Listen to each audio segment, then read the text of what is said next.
ঘড়িতে বাজে সকাল 7টা 15। সকাল সকালই রান্নাঘরে ঢুকে পড়েছি। দেখো এই যে, তো মাছটাকে ভালো করে ধুয়ে ফ্রিজ থেকে বের করে নিয়ে আর কি তারপরে নুন হলুদ মাখিয়ে ভাজতে বসিয়ে দিয়েছি। কারণ প্রচুর পরিমাণে গরম পড়েছে, আর এই ভ্যাপসা গরমে সকাল সকাল যদি আমি রান্নাবান্নাটা করে নিই তাহলে বলতে পারো ছেলেকে একটু সময় দিতে পারি, আর সব কিছুই আর কি খুব তাড়াতাড়ি করা যায়। তো যাই হোক, ওই কথা চিন্তা করেই আর কি সকাল সকাল রান্না বসিয়ে দিয়েছি। এই দেখো, আর মাছের ঝাল করব, যার জন্য আদা পেঁয়াজ রসুন কাঁচা লঙ্কা বেটে নিয়েছিলাম। পেঁয়াজ টমেটোকে ভালো করে লাল করে ভেজে নিয়ে মশলা কষিয়ে ঝোল দিয়েছি, আর ঝোলটা ফুটে উঠতেই মাছগুলো দিয়ে দিলাম। আর এখন মাছের ঝোলটা ঢাকা দিয়ে রেখে দেব। সবাইকে জানাচ্ছি শুভ সকাল। আমার আরও একটি নতুন ব্লগে তোমাদের সবাইকে স্বাগত। বন্ধুরা সবাই কেমন আছো? আশা করছি সবাই খুব ভালো আছো, সুস্থ আছো, আমরাও ভালোই আছি। এদিকে দেখো মাছের ঝালটা রেডি, আর মাছের ঝালের সাথে আজকে হবে একটা নিরামিষ তরকারি। এখানে আছে বড়ি। তো বড়িটাকে আমি লাল লাল করে ভেজে তুলে রাখছি, কারণ নিরামিষ তরকারি মানে একটু বড়ি হলে বেশ ভালো লাগে। কুমড়ো কুমড়ো দিইনি, সরি, গাজর আছে, আলু টমেটো সজনে ডাঁটা মূলো বেগুন আর বরবটি দিয়ে একটা তরকারি বসিয়ে দিয়েছি। আর এখানে ছিল কিছু বাসন, তো বাসনগুলো দেখো মেজে নিচ্ছি, কারণ মেজে তুলে রাখবো। বসে থাকলে হবে না, ছেলে ওদিকে যাবে পড়তে, মানে টিউশন পড়তে আর কি।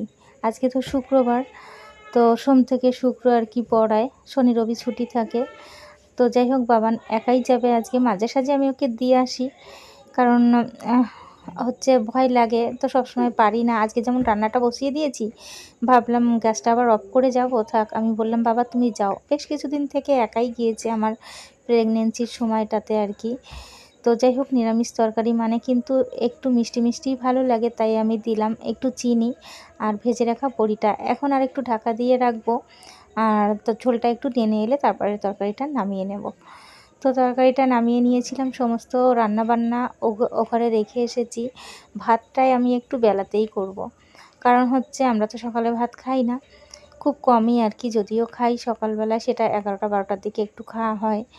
তো এখন আর খাচ্ছি না। দুপুরের খাবারটা যেহেতু তাড়াতাড়ি খেয়ে নিই, 1টা থেকে 1:30টার মধ্যে, মোট কথা 2টোর মধ্যে, ওই জন্য সকালবেলার খাবার টিফিনে মুড়ি বিস্কুট চা যাই খাই না কেন, সেটা খেতে খেতে 10টা 10:30টা বাজলে আর কি ভাত আর খাওয়া হয় না।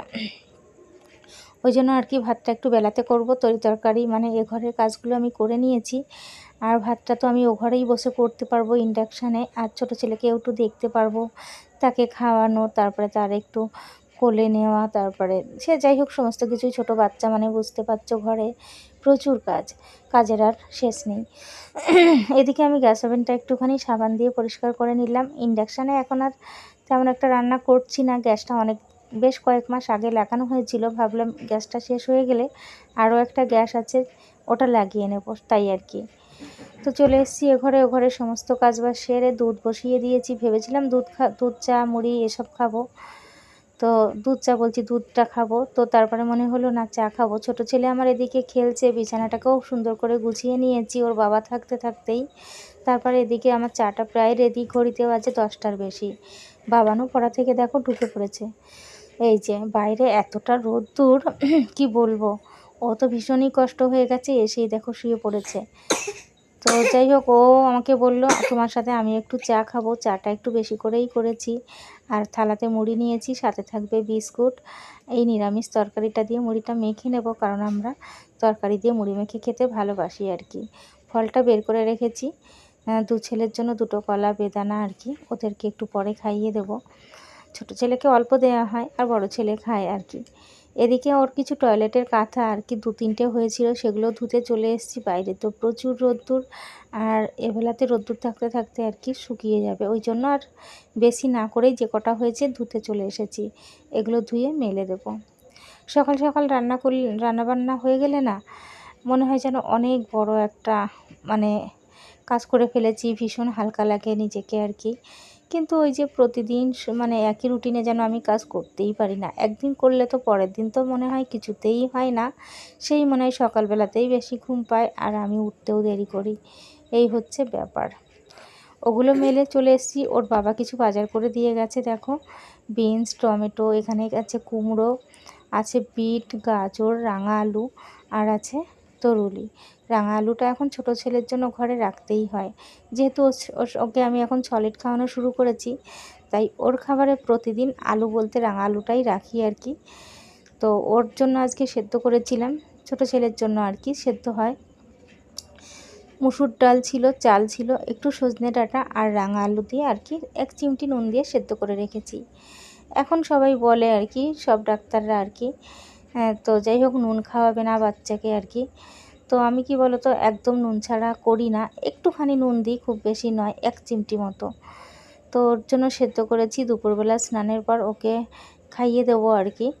তো খাইয়ে দেবো কি, স্নান করিয়ে দিয়েছিলাম, তবে খাওয়াতে পারিনি। ওর এতটাই ঘুম পেয়েছিল যে ও ব্রেস্ট ফিড করেই ঘুমিয়ে পড়েছিল। এখন আবার উঠেও পড়েছে, দেখো বেশিক্ষণ আর ঘুমায়নি। তো চলো ওকে একটু কোলে নিই। এই যে কোলে নিয়ে বসে পড়েছি, খুবই কাঁদছে, মনে হচ্ছে আবারও ঘুমাবে। তো আবার একটু খাইয়ে দিলেও ঘুমিয়ে পড়লে আমরা যাব খেতে।